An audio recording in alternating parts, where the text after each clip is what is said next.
Commissioned by King Manuel, Vasco da Gama and his crew set sail in 1497 with the express purpose of finding India by sea. Just prior to their departure, a voice of warning is heard from the Old Man of Restellio, who rises from the shore, an anonymous yet experienced and venerable man. He personifies popular Portuguese concern that the quest for India may be too dangerous and inevitably disastrous.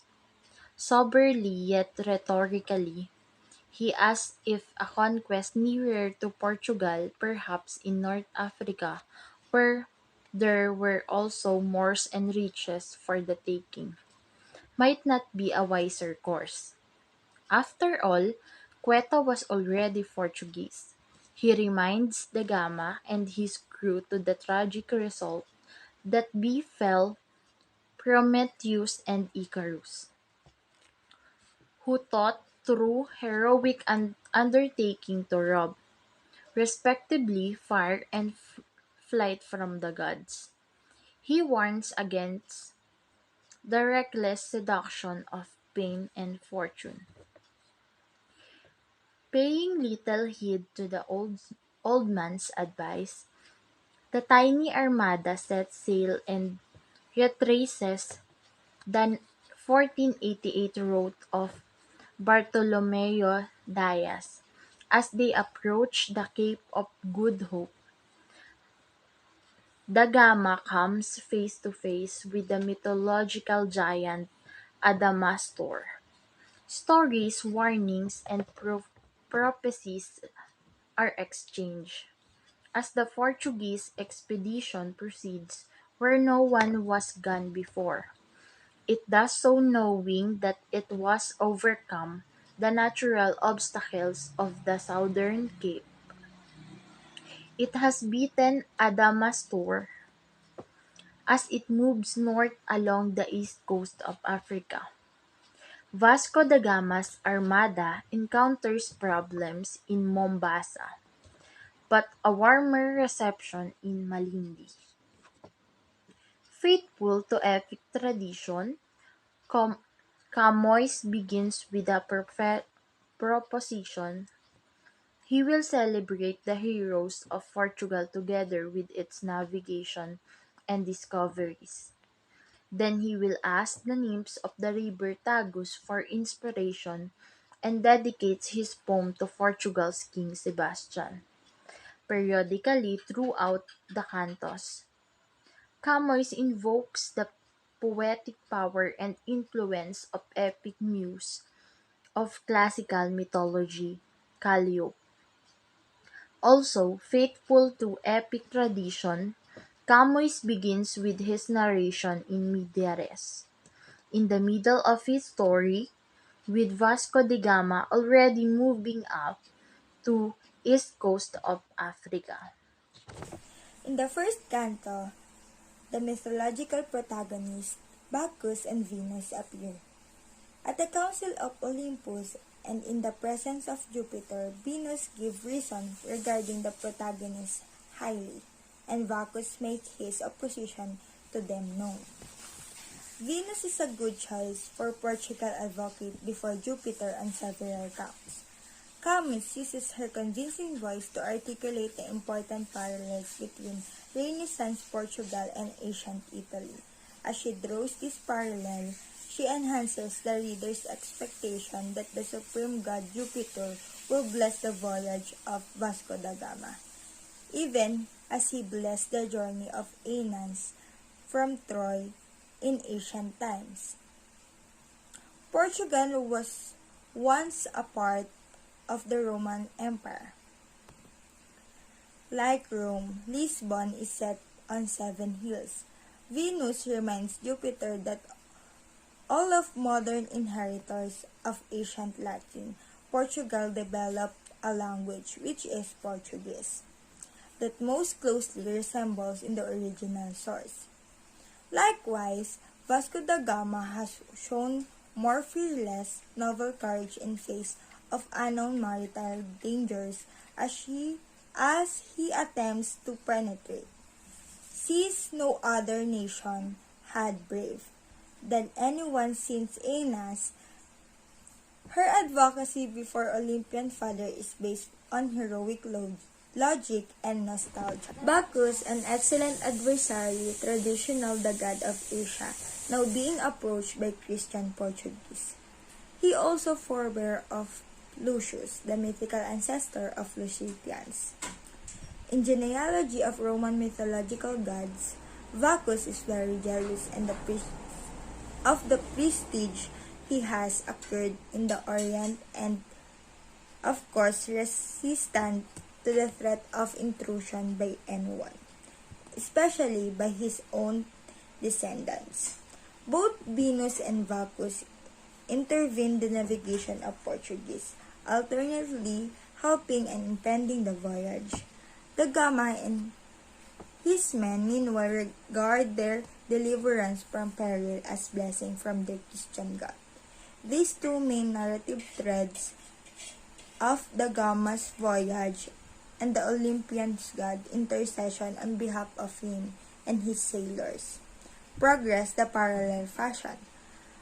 Aware of what Portuguese are doing, the gods intercede from time to time, Venus assisting them with favorable winds, Bacchus trying to thwart their advance. Meanwhile, the Roman Catholic Portuguese sailed toward the destination, trusting in their Christian God, knowing nothing of Venus and Bacchus. In the second canto, the Gama has his first serious conflict.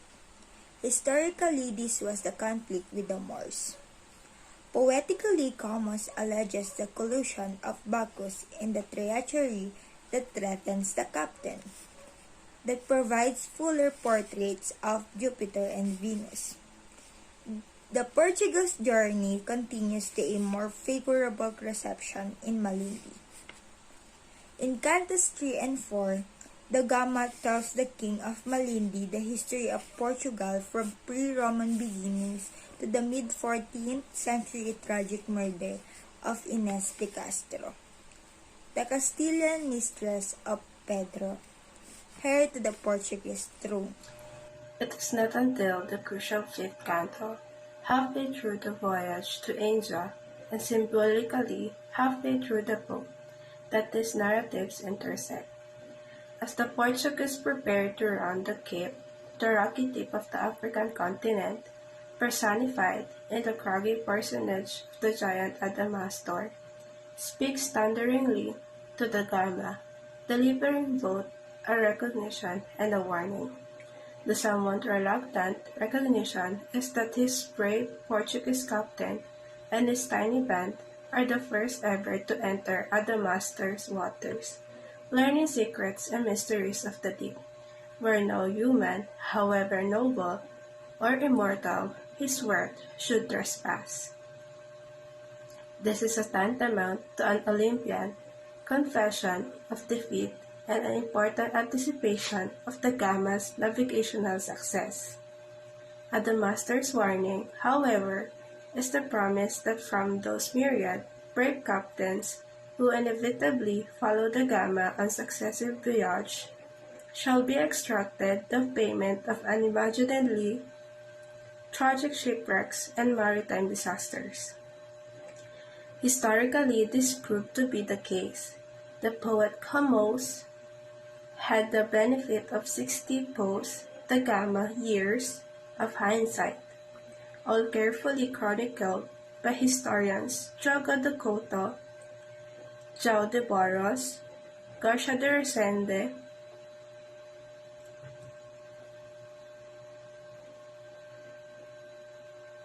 and others. In fact, for several hundred years, about 20% of the ships that sailed annually to India never made it back to Lisbon, resulting in a collection of narratives cumulatively known as the tragic maritime history of Portugal.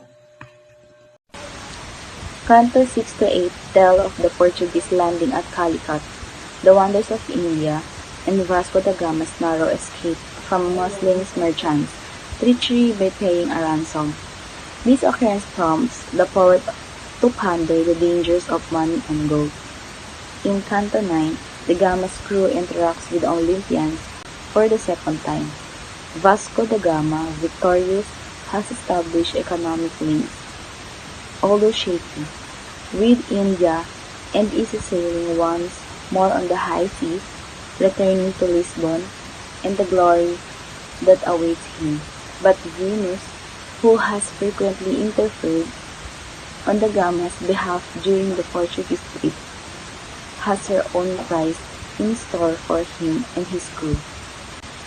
And by the end of Canto 10, the reader has learned about Portugal history, followed Vasco da Gama on his journey around Africa, admired the peculiarities of the sea as described by the poet, read the poet's warnings to the Portuguese about their proclivity to stray from the moral high ground, and experience the intercession of Olympic deities, including a vision of the Ptolemaic cosmos that the goddess Thetis shares with the Gama on the Isle of Love.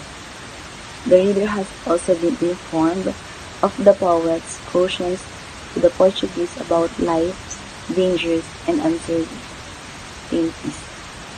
At the close of Canto 1, the poet wonders where my frail humanity shelter.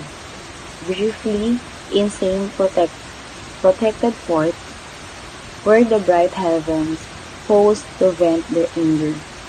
On such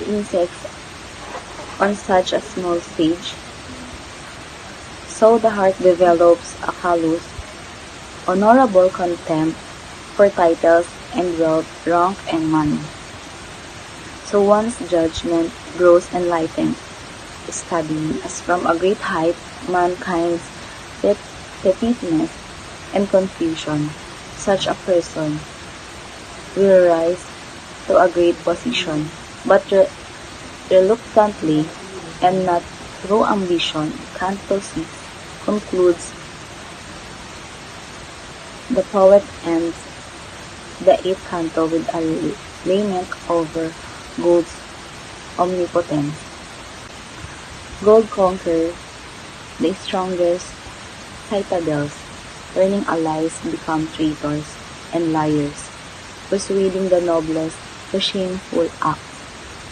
As a result, the poet develops a simple storyline into a tapestry of narrative threads, skirmishes with indigenous peoples, national historical exploits, descriptions of sea life as well as life at sea, and meditations on moral and ethical questions, all brought to life by expectation and fulfillment of expectation, prophecy and fulfillment of prophecy, commitment and fulfillment of commitment.